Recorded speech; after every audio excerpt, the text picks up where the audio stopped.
51 days away before June 14 or the expiration of the estate tax amnesty as extended. So deadliest deadline na po, so June 14, 2025. We still have 51 days before. That's still plenty of time para isettle ang mga estate ng mga mahal sa buhay natin na yumao at hindi po maipasa-pasa yung mga pinamana nila sa atin dahil nga po sa taas ng interest and penalties tsaka sa taas ng interest ng estate tax rate before. In the 1997 tax code, prior to the amendment of the law and prior to the amnesty, 20% po ang maximum ng estate tax. Before 1997, 35% ang maximum.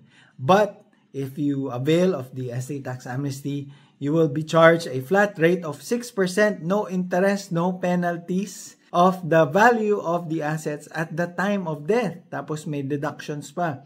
Under the 1997 tax code, may 1 million standard deduction, may 1 million family home deduction, may 200,000 funeral expenses deduction, may 500,000 medical expenses deduction. And so, it's a good time to avail of it. Mukhang hindi na po ito ma-extend ulit. And so, we hope that you will take advantage of it. You don't even need an extrajudicial settlement, a deed of extrajudicial settlement o EJS bago po maka-avail of this estate tax amnesty. Kailangan nyo lang ng death certificate, syempre yung properties, and of course your relationship.